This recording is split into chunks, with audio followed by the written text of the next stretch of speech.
Did you see that thing? I boiled the oysters in the milk. Yeah, yeah, Oh, your that looked homemade like hell warmed thyroid. over, didn't it? Goodness. Yeah, what is that like the nuclear fallout thyroid? Yeah, my gosh. Yeah, how'd it go? I don't want to talk about it. I'm still having PTSD from that. The smell, the taste.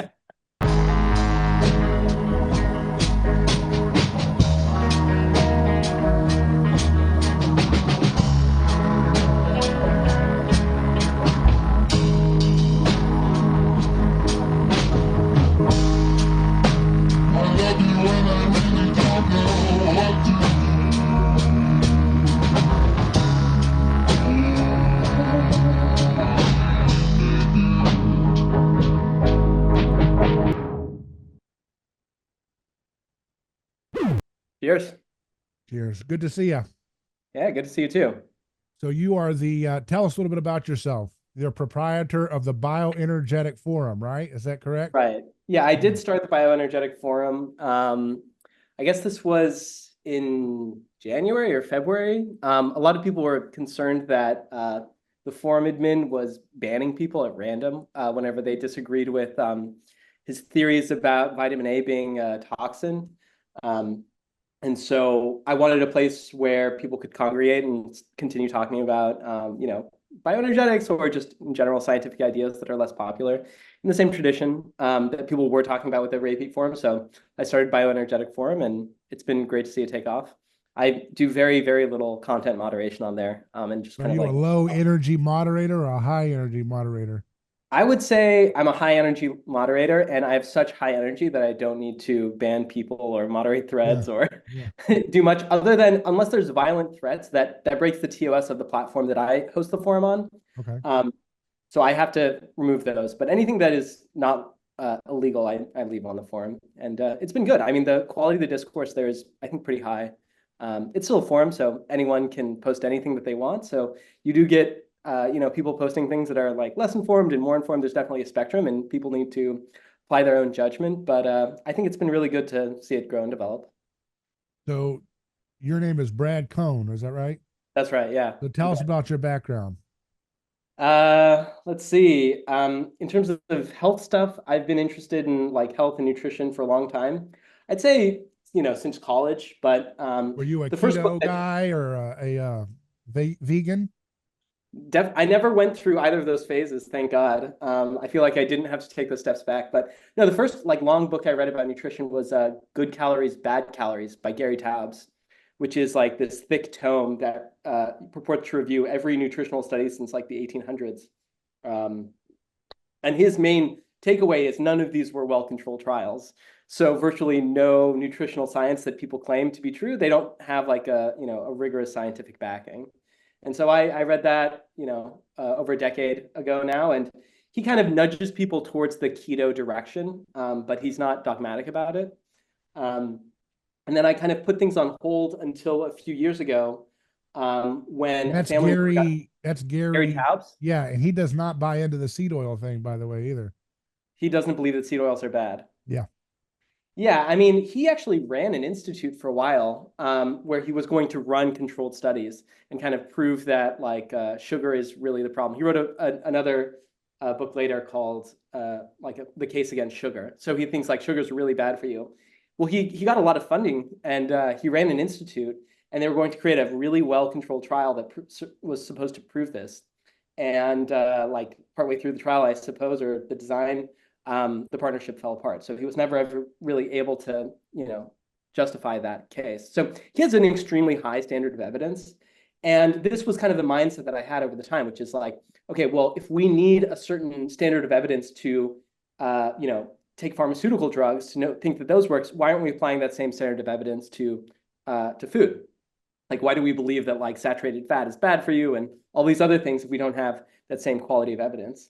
And I think my view now is extremely different. Like, not only do I think that the scientific literature is very polluted and probably half wrong or Mhm. more, but I think you can use heuristics and anecdotal evidence and conceptual frameworks to kind of make your way through the muddy waters.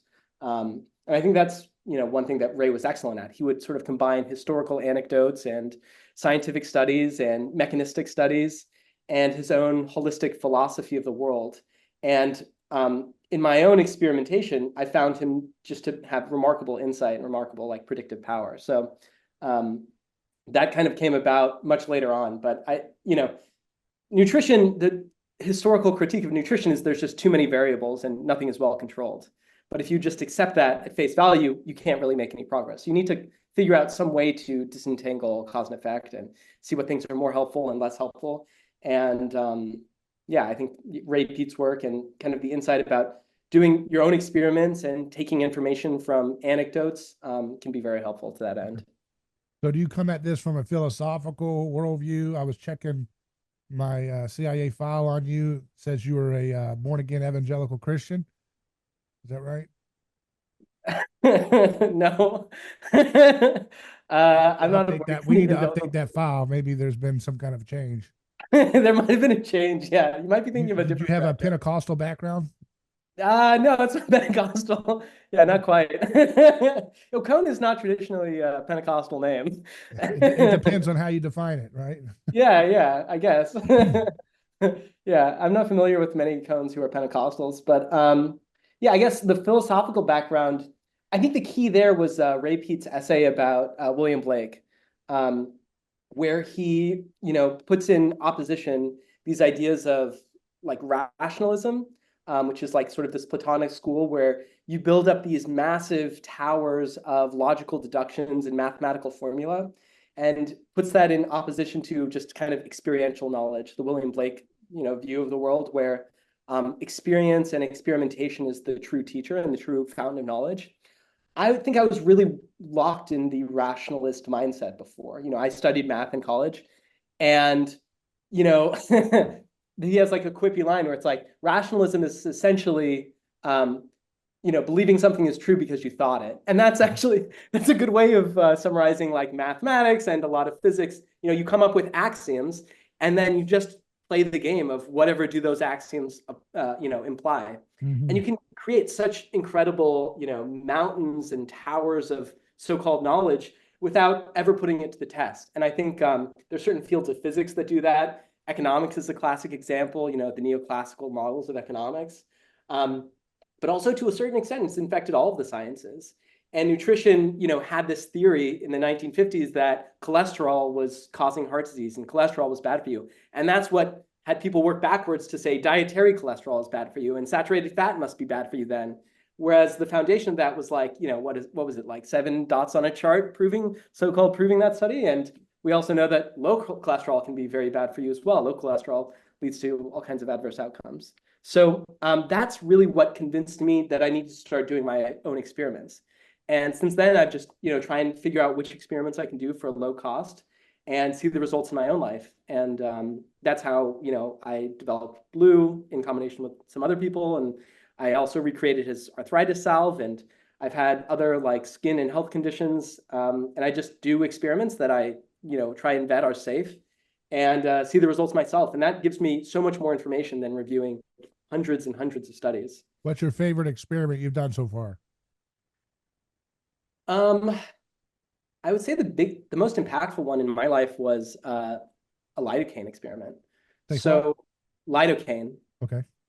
So lidocaine is a very interesting substance. One, it isn't. I try to do very safe experiments, but lidocaine is quite a tricky substance. You don't want to ingest too much of it. You can die. So anyone listening to this, I would say use a lot of caution if you intend to do something like this yourself. But I've had a condition called eosinophilic esophagitis for over a decade now. It's one of these, there's so many of these now where it's like this autoimmune condition that has just popped up in the last 30 years and we don't know what causes it. The treatment that the doctors gave me was basically the maximum dose of a PPI, a proton pump inhibitor, which lowers the acidity of your stomach acid. And I was on that for a long time and it reduced my symptoms. But another doctor happened to inform me later on that like it also increases my risk of stomach cancer and other types of cancer over the long term. And you really can't stay on it for more than a few years. So that diminished my belief in like the, medical system in general, but it also made me realize like I need to come up with a sustainable solution here. And so I've been running experiments and trying to fix it for years now. And through a combination of changing my diet and changing like my eating habits and a single, like a few week course of taking lidocaine, my symptoms are almost completely gone now for like months at a time, which was absolutely not the case beforehand. This is a And digestive disease that you had, some kind of a. yeah, it's eosinophilic esophagitis. So eosinophils are white blood cells. Okay. Esophagitis is your esophagus. And what happens is basically the lower part of your esophagus gets coated in eosinophils because they're in some ways agitated by the environment, probably, or something you ate, or like the bottom of your esophagus doesn't close, the esophageal sphincter doesn't close. So they coat the bottom of your esophagus and it causes irritation and then eventually scar tissue to form. So this is like a classic acid reflux. Yeah, it can be triggered by acid reflux. So it's caused by acid reflux, or it produces acid reflux as a symptom. One of the doctors, I think they don't know for sure, but one of the doctors I talked about told me that I'm probably getting acid reflux, which is probably causing the bottom of my esophagus to be coated in acid, which is probably causing the immune response. And say, okay, well, what's causing the acid reflux in the first place? And I think there's something about that Ray said about lidocaine sort of reducing histamine-related reactions or pain-related reactions or erasing cell memory. And I think there was something where my esophagus had been so irritated by the environment for so long, all the insults I had given it over the years, that it was hyper responsive. And by taking lidocaine for a few weeks, it kind of reset it back to baseline. This is like my working theory. And in any case, I mean, it's worked in my life. I don't necessarily need a theory to know that it worked, right? The theory is sort of what's developed later. But I noticed this, and it was recommended to me by someone who had it cure his symptoms as well. And there is some literature where you can look at like the effect of lidocaine on like interleukin-6 or whatever, which is a marker of like immune response. So there is some kind of mechanism behind this. I think we'll grow to understand it more, but just the process, that was probably like the 20th experiment I've done trying to fix this. And every experiment I could say, is this making it a little bit better or is it making it a little bit worse? And by stacking those up over time, I just knew eventually something was hopefully going to work. And that's how I've dealt with other conditions as well. And that's what I recommend everyone else do. Just an iterative process of paying attention to your body, paying attention to yourself. If you have a condition, seeing if it gets better or it gets worse, and then trying safe interventions until something clicks. Did you see that thing? I boiled the oysters in the milk. Yeah. Yeah, your homemade thyroid. Over, didn't it? Goodness. Yeah, what is that, like the nuclear fallout thyroid? Yeah, my gosh. Yeah, how'd it go? I don't want to talk about it. I'm still having PTSD from that. The smell, the taste. Did you taste it? Yeah. I thought if this is loaded with thyroid, it's so disgusting, it will reverse any thyroid benefit that I've gotten from the way I did it. Maybe I did it wrong. You know what I mean? Yeah. I made like I was talking to Danny Roddy about how to like incorporate oysters into my diet. Like I got the canned oysters. I eat them straight from the hand. I think they're delicious, but somebody I cooked them for does not like them. You and put he's like, rapeseed oil in it? What's that? You put rapeseed oil in the oysters? No. Oh my gosh. He was like, but this person was like, this is so disgusting. And I talked to Danny. He's like, oh, what you got to do is you got to make oyster soup, like boil it in milk and butter, and that's delicious. So I do that. I make oyster soup, and then I give it to this person, and they're like this is disgusting. This is the worst thing I've ever tasted. So yeah, it didn't. Apparently, and I don't remember the guy's name. Ray Peat, one of the guys that doesn't use his name, but he has Ray Peat in the title. But he said you cannot boil it, because if you boil it, but see, I was taking Canon Peat. Canon Ray Peat says boil it. But this guy pointed out, which was a good point, and he cited his source, that if you boil it, you're going to destroy the thyroid molecules. Does boiling the thyroid destroy it? That's what he said. I don't know. I don't know. He cited some source, man. Okay, well, if you cited a See, that's the source. problem with me. Look, I'm in this thing, the bioenergetic world, but I don't have time to drill down to every little thing, you know, because Yeah. I'm doing things outside of the bioenergetic world. My show, we do anthropology. We're doing stuff with the war people, Colonel Douglas McGregor. We're kicking ass on the war stuff. We're doing anti-gravity research. I mean, we've got a whole host of crazy things going on over here. So the bioenergetic thing is very important to me. And it fits like a glove with what I'm doing. But I don't have time to get into there like some of these guys, and God bless them for doing it.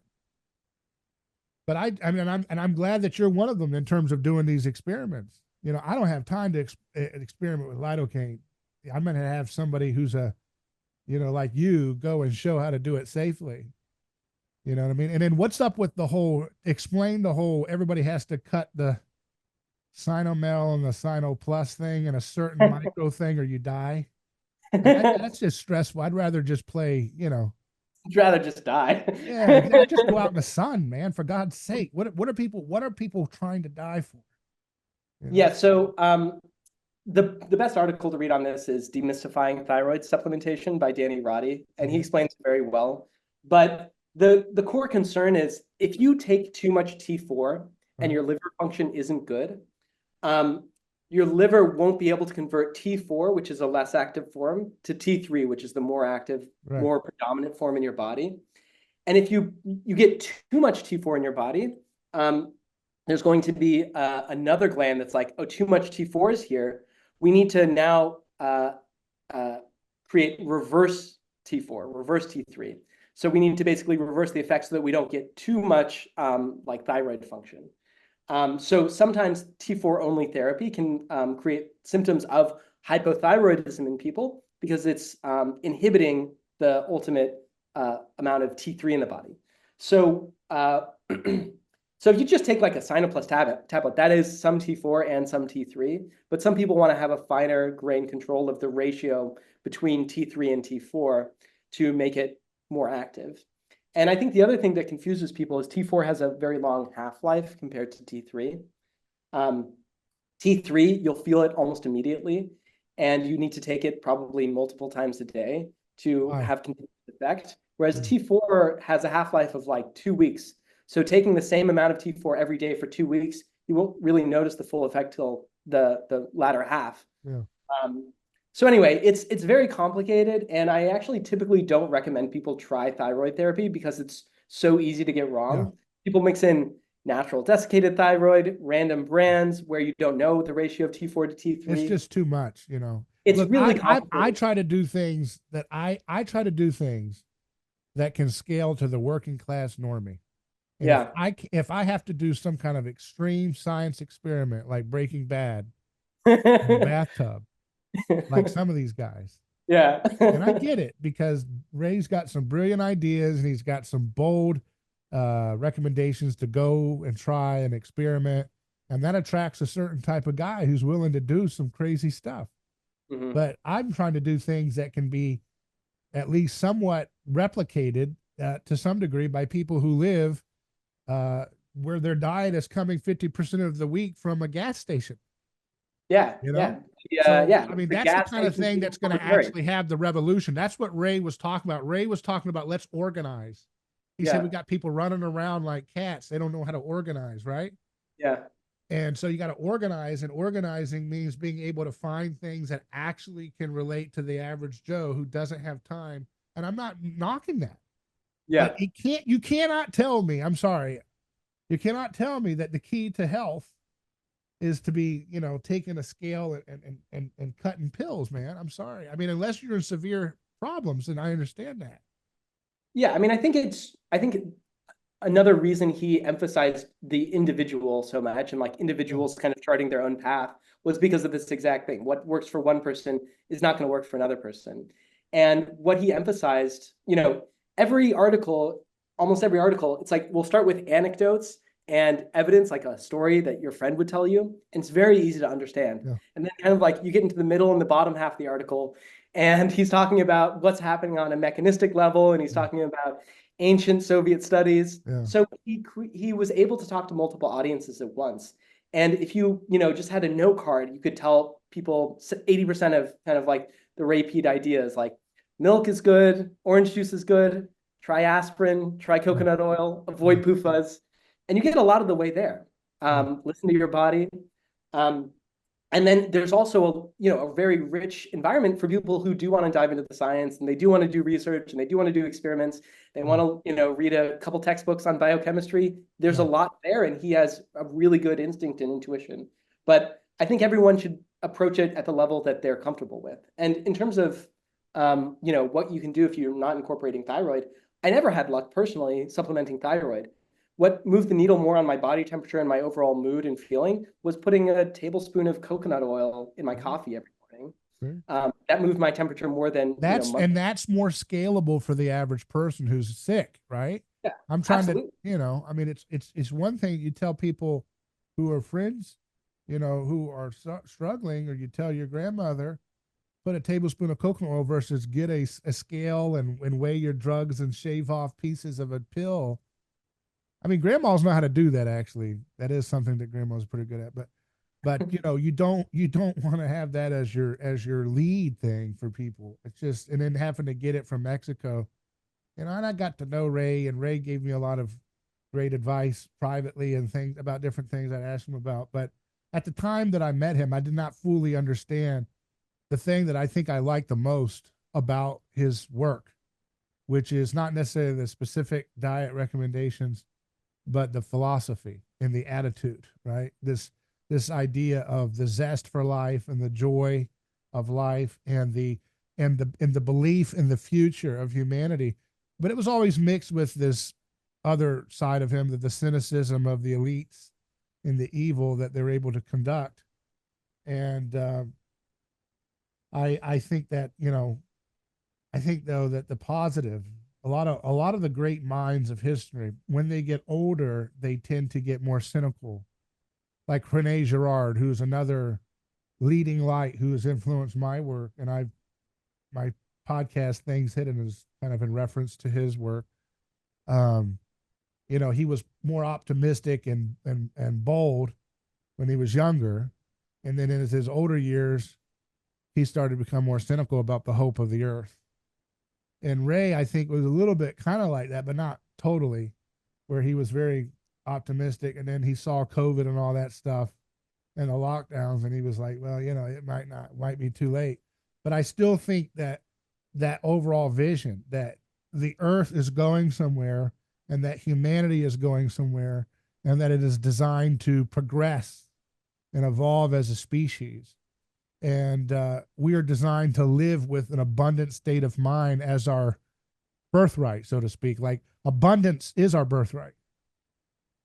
And that's a radical thing. He gets that from, some of that might be influenced from the Soviets, but it doesn't matter because they're grasping at something which is a deeper truth, which is that our birthright is abundance, And even though much of history hasn't led up to that, what I'm trying to get at is that our bodies are designed to be able to get to that state of abundance, and then from there launch to the next level of the human species. You see what I mean?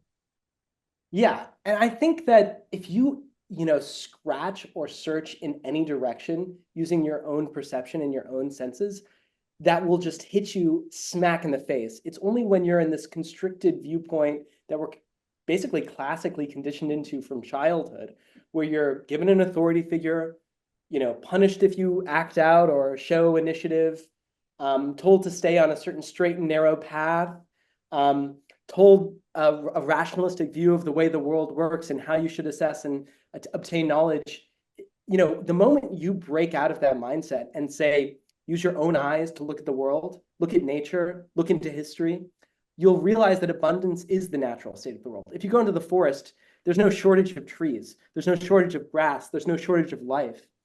What's odd is when you go into a city and asphalt is covering everything up. But even when asphalt covers everything up, wait a little bit of time and you'll see grass poke through. And I feel like if you have your own intuition, your own mindset, and the curiosity and adventurous spirit to explore, the truth will come out again and again and again. The truth that the world is full of abundance, and the human spirit is incredibly indomitable and adaptable. And overall, there's much reason for optimism. Yeah. I wonder, yeah, I mean, what was it like talking to Ray kind of when COVID was going on and we were getting that social conditioning on a massive scale, the largest scale I've ever seen it on. And now, you know, obviously right now there's a huge lashback to it. But what was it like talking to him, you know, having that mindset at the time? I mean, he was very optimistic in terms of getting people to change their lives, get their lives going. When I talked to him, you know, I was asking him about personal. See, that was the thing. At the time, I was not talking to him about his overall philosophy. I was just talking about his dietary recommendations for different things, this or that. But I wish I did. That's the one thing I regret is that I didn't at the time appreciate the full scope because I wasn't looking at it. I was literally looking at his antidote for seed oil poisoning and different things that go along with that. And for myself and people I knew that had specific conditions. So what I'm saying is I kind of missed when I was talking to him privately. I wish because I just didn't pay attention to it. I was so focused on his content about specific dietary interventions that I spent much of my time, you know, just kind of quizzing him about certain specific food things and so forth because I had been talking about the seed oil thing for years before I met Ray. And then when I met Ray, like, okay, this is like the guy in the wilderness has been talking about this for a long time. And so I'm drilling down into that. And I was surrounded by a lot of the keto and carnivore people. They were on my show. Jordan Peterson, Michaela Peterson, Sean Baker, Paul Saladino. I knew all these guys very well. And so it took me it was a little bit of a processing to like shake the framework of that. You know, it was a hard thing for me because when I do carnivore, you know, the weight loss was effortless almost, but it started to slow down and it wasn't as effortless as it used to be when I first tried it. So I knew there was something not right about ketogenic. But then when I would do Ray's suggestions, you know, I would reverse, I would gain weight. And I was like, what's going on, Ray? So we talked about that a little bit. And I just had it but I didn't get to focus on what I wish now, you know, I did do an interview with him about the fake left. And we talked about the fake left. That's posted publicly where he just tore into Noam Chomsky as a CIA guy, you know, and that was a fun interview. But I wish that I didn't know about, you know, some of the stuff about like his view of the you know, like the purpose of mankind. It's very Christian, right? It's very we're going somewhere. We're going to the kingdom of heaven is coming to earth, right? And it's this post scarcity mindset that I think what he, you know, like I have a physics show that I do called Science and You with Dr. Yu, my co-host. I don't know if you've seen that, but he has a new physics paradigm that simplifies everything.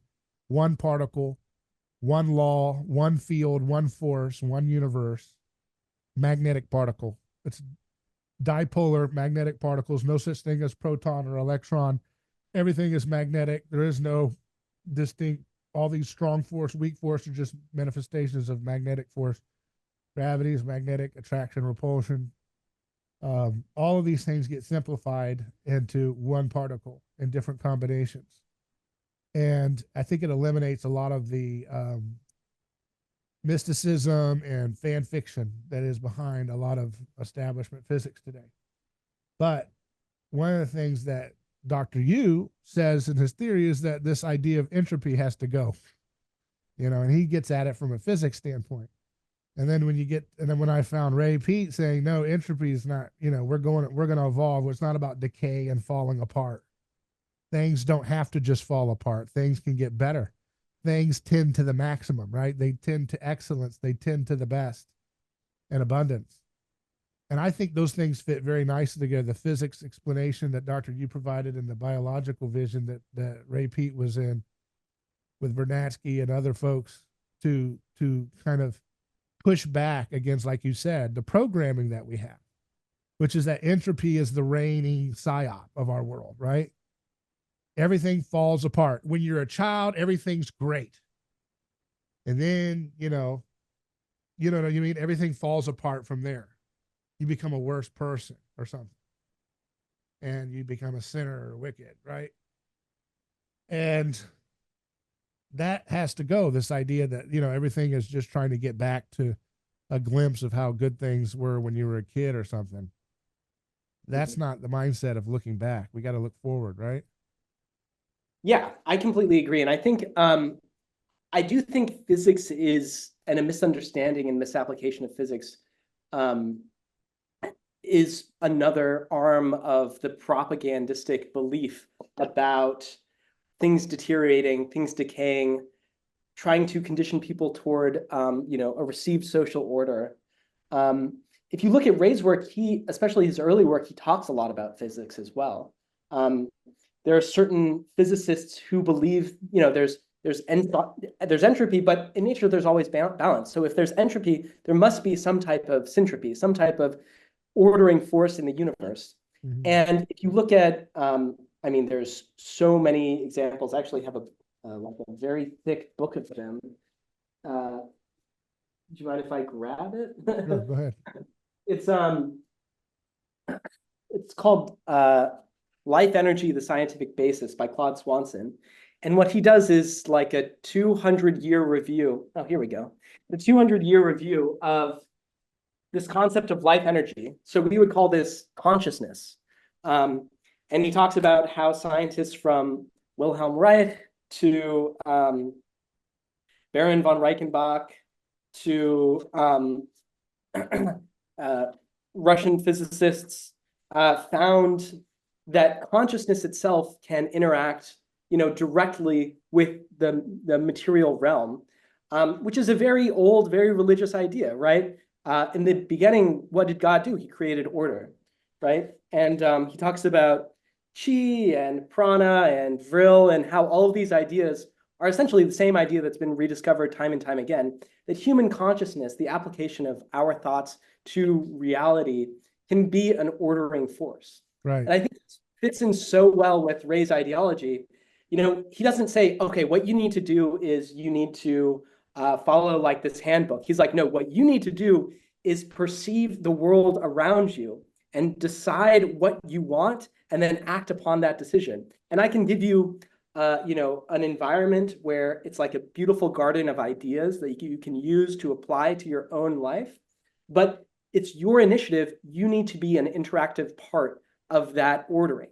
And I think that's almost the key part. There was a psychologist named William Bankston who worked at University of New York, and he learned a hands-on healing technique. So it's like you put, you know, kind of like certain types of like Eastern healing, and also what's mentioned in the Bible, you know, Jesus laying his hands on. He learned this technique from someone else, and he was able to, just through putting his hands on mice in a controlled study, in a controlled environment, he was able to cure cancer that had certain types of cancers that were terminal in almost all other cases. So I do think there's something to this. I do think consciousness is an incredible power, and it's not just you know, an illusion of something that happens in your mind. It's not just neurons firing. I think it is very deeply related to who we are, what our identity is, and how the universe works at a fundamental level. Yeah, and things like ether and magnetism get at that. Can you see the title of that? Let's show that to the audience again. The book. Oh yeah, so this is Life Force, the Scientific Basis by Claude Swanson. Okay. This is one of my favorite books because it just has like thousands of references, and it's very academic. The guy who wrote it, you know, got his PhD at a top university, Princeton or something like that, and he did work for many, many years in physics. And he found that this is like a collection of anomalies in physics, right? So he's like, you need to understand what the anomalous interactions are to try and develop a new theory, a more holistic theory. And so he just is talking about both the anomalies and then, you know, people kind of repeating this idea over time that there's some force. There's not just, I mean, you're saying there's one force, but he talks about how there's like, you know, magnetism, electricity, the strong force, the weak force. There's some sort of quintessence, some sort of fifth force that can interact with all of these things and also somehow interacts with our consciousness itself.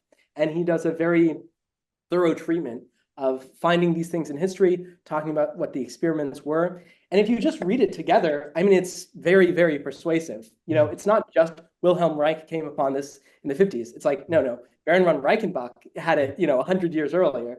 And this is probably something that was influencing ancient Hindu culture 1,000, 2,000 years earlier, and contemporary Chinese culture, and meridians, and there's William Tiller who's working on it now, and there's Russian scientists who independently discovered it. There's clearly something there, and they're all finding things that corroborate one another. So this is what I'm, part of what I'm talking about, where like if you just look, if you just scratch the surface and decide not to use the same old tired sources, the same old conventional wisdom, you're going to find evidence of this stuff everywhere. That's where you get the placebo effect. They call it placebo, but that's the intentions and your thoughts. Napoleon Hill, who created that industry of Think and Grow Rich, books, and that's the title of his book, and he influenced a lot of the, conventional thought is the street wisdom gets into this stuff. They go into different directions where they're staring at a mirror saying, I'm a millionaire every day because they want to be a millionaire. There's weird ways of applying it, but there's something going on to all of that. They're all scratching in the dark at the same thing. Walter Russell, you familiar with him? Yeah. I mean, this is the guy who was talking about this. So a lot of people keep bumping into the dark of what it is, and they have different explanations. And then what happens is, because it's a little bit disorganized and hard to explain, and because we're kind of dualistic in our culture, it gets left in the domain of, well, it's just a bunch of woo-woo new age stuff. Have fun if you want to do that. But I think there needs to be more order and organization about kind of figuring out what's going on here and investigating this. This is a wide open frontier, and maybe some of it you can never investigate to the same degree that you could dissect a frog, but it still requires serious organization and putting things into place to actually look into this. Have you looked into these? Go ahead if you want to say something. But after that, I want to ask you, do you think there's a spiritual element to CO2 and its benefit?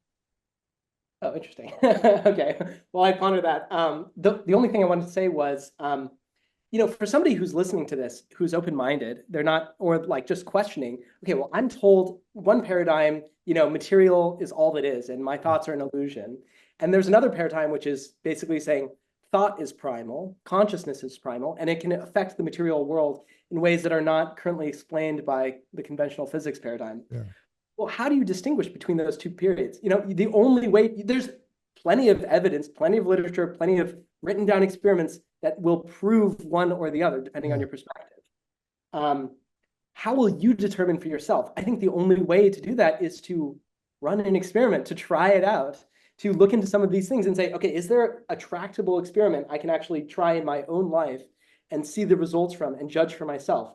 And then that'll tell you, you really only need to run one experiment. You can prove to yourself one thing happened and there's no physical explanation, and it sort of must have come from consciousness. If you have synchronicities piling up, time and time again, you might not have to like say, okay, I am a god or something like that, but maybe you say, oh, maybe there's something to this. Maybe I learn a little bit more about this. Maybe I go a little bit more in this direction and try another experiment. And then maybe actually, like keep a hold of what I'm thinking. If thoughts can eventually manifest, or if they have an, effect on reality, maybe I should be careful of what I think and what I say and where I put my energy and where I put my emotion. And if, what will this eventually lead you to? Like, I don't know, writing down goals, imagining futures that you want to live, trying to align your thoughts with your words and your actions. I mean, these are all characteristics of like successful people in general. Like ask any person who's experienced, magnificent levels of success. They consciously planned it. They consciously tried to make it happen. So, this isn't anything that's too woo-woo out there. Like, it's just basically self-help knowledge and kind of trying to explain how it works. So I think that's, an important perspective. Like, if you want to break out of this box that's, constraining you, you can just try things out. You can just try experiments and pay attention to the outcomes.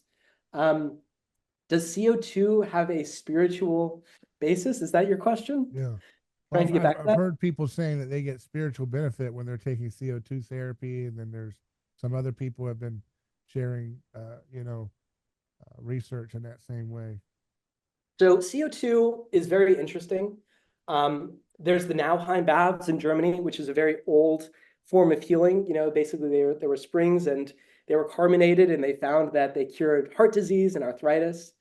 There's obviously Konstantin Butenko, who taught about the Butenko breathing technique, where if people stopped hyperventilating, stopped breathing so deeply and so often, they would raise their blood CO2 levels, and that would improve, he believed, over 150 diseases.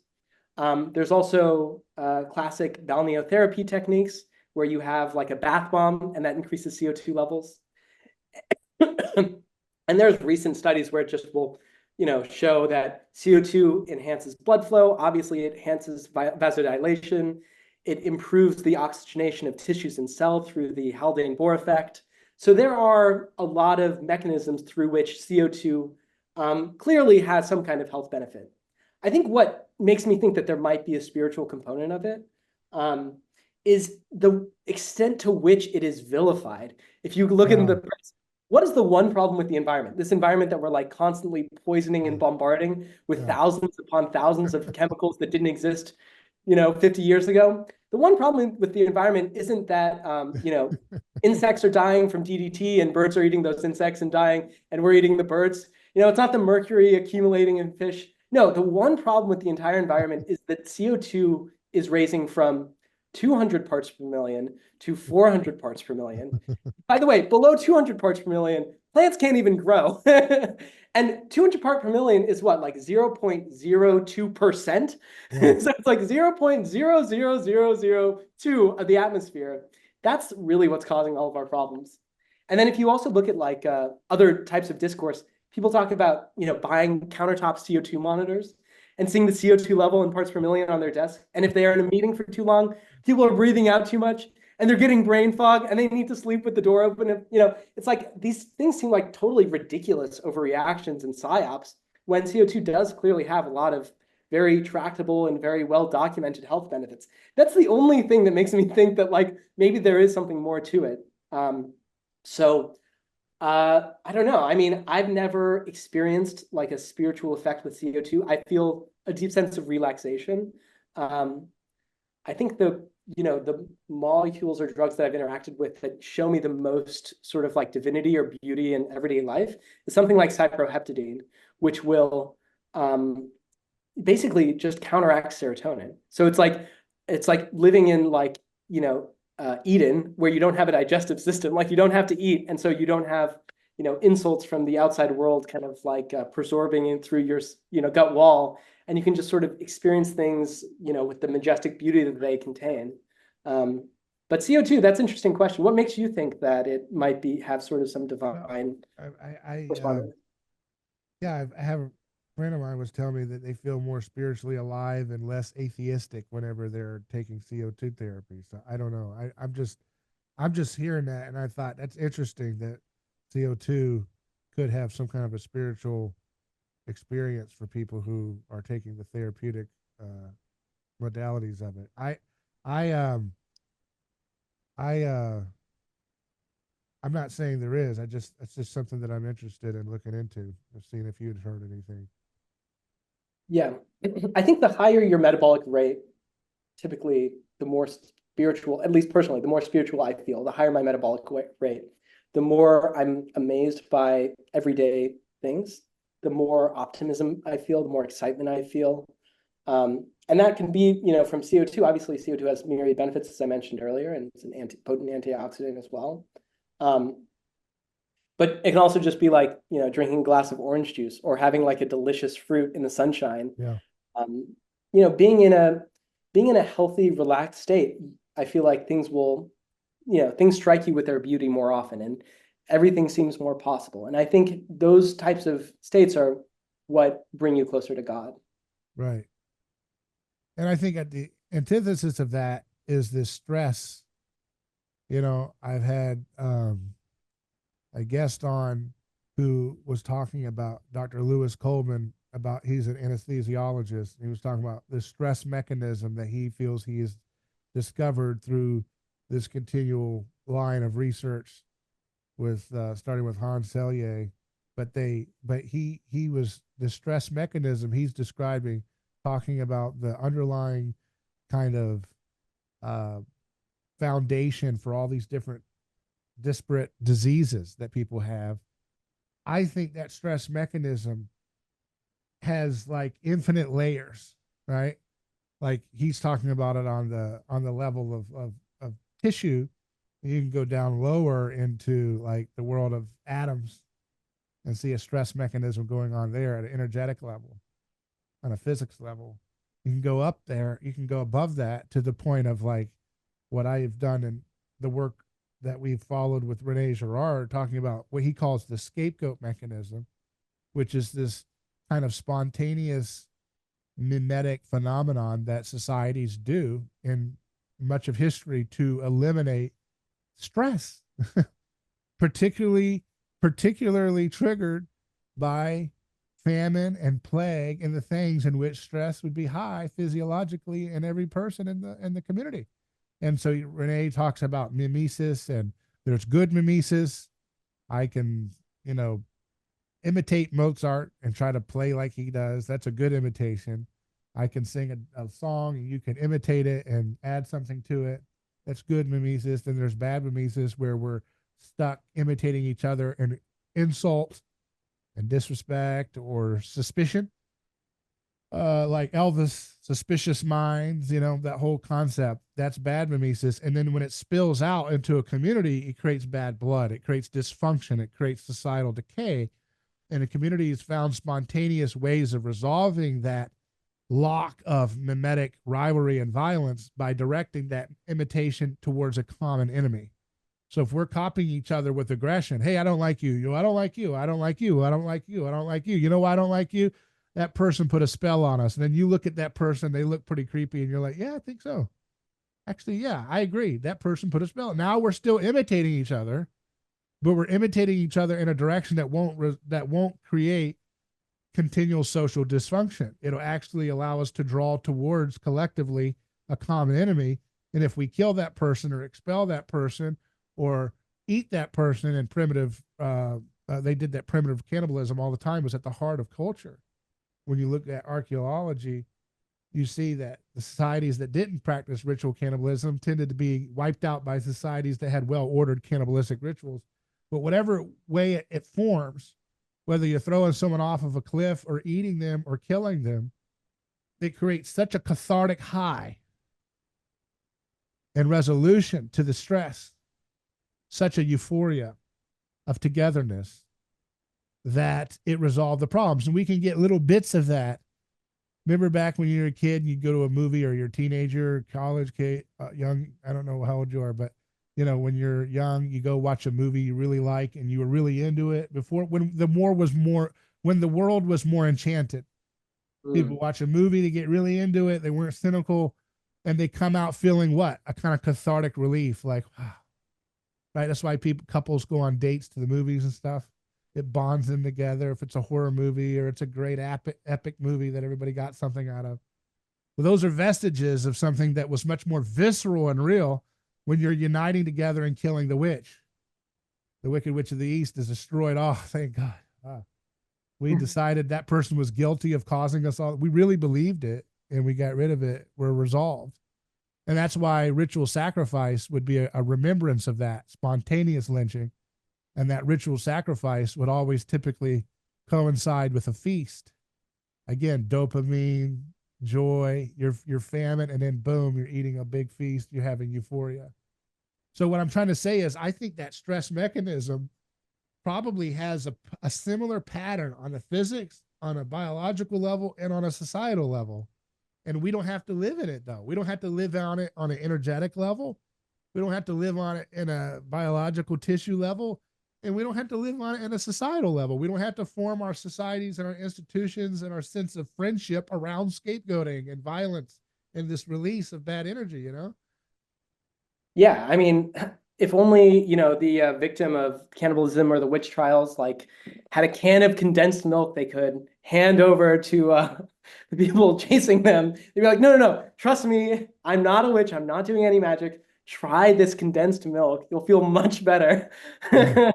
You know, and I think that's kind of like what Ray provides, like direct insight into Uh, the thing that you know is wrong, but you can't put words to it, or uh, direct, you know, like, okay, an imposition to say, just take one step in this direction, just try yeah. this out. Like, have a glass of salted orange juice and see if you feel better. You know, don't take my word for it. Try some delicious, fresh squeezed salted orange juice and see if you feel a little bit better. See if you feel like the world is a little bit more full of possibilities, a little bit more enchanted. Yeah. And so I think, yeah, that's the way we de-pattern, you know, this scapegoating, you know, mimesis pattern that's built up over generations.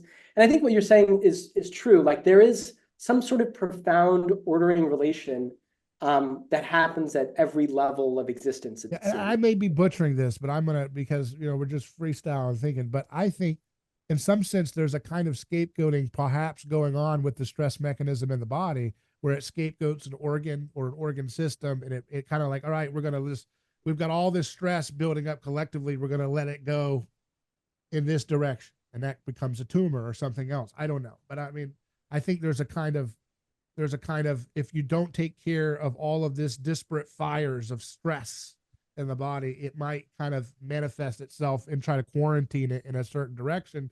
And that would be what we would call as particular diseases. Well, I think medicine does scapegoating all the time. You know, they say you have an autoimmune reaction. What is an autoimmune reaction? It's basically saying your body is so stupid, it thinks itself is foreign. That's how dumb your body is. Your body is so stupid. It's trying to destroy itself. It's like, my body is not doing that.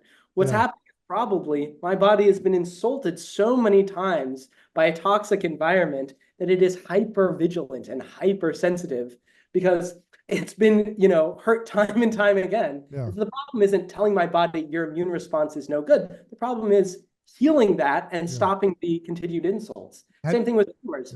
You know, a lot of people say tumors are a wound that doesn't heal properly. So it's actually a deficit of energy. And how do we treat it? We cut it, we burn it, and we shoot it with radiation, all further insults. Oh, we can also poison it. We can also poison it with chemotherapy. And the goal is to kill this part of you that they're saying that they're scapegoating is harming the larger part of you. But if you look at a tumor, what is it? It's an outgrowth of energy. It's an outgrowth of this kind of formless structure, right? It's something that's replicating, trying to escape, trying to heal. And something like Gerson treatment, max Gerson treatment, you know, the way they treat it is like, you know, sunshine, having good digestion, and having a lot of nutrients. And turns out that juice and apple juice for a lot of people. Orange juice. So, lots of juice. Lots of juice. Beginning the process of questioning, you know, the institutions that you have, the received wisdom that you indoctrinated into since you were a child, questioning that and trying to perceive a different future, a different way energy could be ordered, a different way your thoughts could be ordered, your actions could be ordered. I think this is much of what Ray Peat did to inspire me, and what I, you know, would like to continue on with other people, with the forum, with Bloo, with everything else. Let's talk about Bloo real quick before we land the plane here. Bloo is something you co-founded, right? And this is a great product, right, for the hair. Yeah. So I got a bag right here. That was my come up. So this is a Bloo, and I'm trying it out right now. How does it look? You know, I think it looks. Yeah, I think it looks pretty good. I think you're quite stylish. The ingredient list is right on the back, so there's nothing secret here. And if you want to, you can create it your own by yourself. The key is salicylic acid, which is very similar to aspirin. You know, that's acetylsalicylic acid versus salicylic acid, and baking soda. So baking soda helps salicylic acid dissolve in water. So what you do is just like take a little scoop, you put it in some water, and it gets all fizzy. That's creating CO2, as we talked about earlier. And what is that now? That's baking soda, or is that your product? This is my product. It's just, but baking soda and salicylic acid are the most important ingredients. There's also taurine, niacinamide, caffeine, and methylene blue. Those are helpful. They all contribute something. Like niacinamide is Did you just throw in the kitchen sink of everything you could do? Exactly. Like these things are all supposed to work synergistically. So you just do that. Oh, everything has a specific role. It's not just the random grab bag of all the great hits for hair. It's not random. Yeah, like caffeine, you know, obviously caffeine is like an adaptogen. It improves energy production on a cellular level. Methylene blue will unbind nitrous oxide from cytochrome C oxidase, so that should also help. You know, vitamin B3 is anti-estrogenic. Taurine improves hair follicle growth, things like that. But anyway, you just pour it on your head. And most people are like, then what? It's like, no, you just pour it on your head and you let it sit for a little bit of time, and you wash it off. Now, is it okay if you just put it on for 24 hours, or you know, like you can let it sit. I mean, if you want, I know get more effect compounding the longer. I I know. noticed an effect just after like a few minutes. Mhm. But some people will put it in for 20 minutes. Some people will mix it with an egg and then create like a kind of like scalp mask. Yeah. Uh, People will put it in droppers and then just like drop it directly on the scalp. The key is it just needs contact with the scalp and it will be absorbed partly through the scalp. And we have like pretty generous serving of all the active ingredients in there. There's no fillers or anything like that. Um, And and so you and get a what is pretty what are some of the reports of what it does for your hair? The main one that we can actually advertise is eliminates Yeah, we don't dandruff. want them to get you like they did Wilhelm Reich, right? Yeah, exactly. Oh, So goodness. we can say it helps with dandruff because salicylic acid is recognized by the FDA to help with Okay. dandruff, though it's not in most dandruff shampoos. Um, so it helps with dandruff. We've heard reports of a lot of other things, just general skin conditions that it improves. And Yeah. if you think about it, like caffeine and salicylic acid are in a lot of different skin creams, and so they do help. Um, But in general, it should improve the metabolism on a cellular level, and it should reduce inflammation on a cellular level. So you're kind of just getting things out of the way so that your body can work normally. And your body's very smart, it's very intelligent. And if given a little bit of leeway and a little bit of a break, I think it can solve a lot of Your its own body problems. wants to put hair there, doesn't it? Or I think no? so. I mean, I think Mm, I can't think speak for you. there's Danny Roddy's book, Hair Like a Fox, and he talks about how like hair loss is probably calcification and constant uh, inflammation and probably dysregulated um, nutrient function, dysregulated calcium Yeah. function. So it's like this is like the body's final stress response. It's like this isn't working for us, and our stress responses we're going to calcify this the same way your arteries calcify or the back of your eye calcifies if you have AMD. Because it's just like a lost cause. We don't have the energetic means to support this tissue, and so I think if you just support the tissue and reduce the inflammation, increase the energy production, then good things can happen. Great. Well, that's great. So I'm trying it out as I mentioned, and I'll report results, and maybe I'll figure out how to do those cool Instagram filters and show my hair like they do on those L'Oreal commercials from the 90s. Maybe is it L'Oreal or Maybelline or whatever? Maybe it's Maybelline, but we Yeah, won't say maybe it's maybe it's Blue. Blue. Maybe it's Blue. Well, thanks a lot. It was great. Thank you for having me on. This Yeah. was a really wonderful conversation, and I appreciate your podcast, Yeah. what you put out, and your time. Yeah. Keep up the great work with your forum and the product, and we look forward to seeing more from your both of your endeavors and anything else you've got cooking up. All right. Thanks a lot. All right. Take care.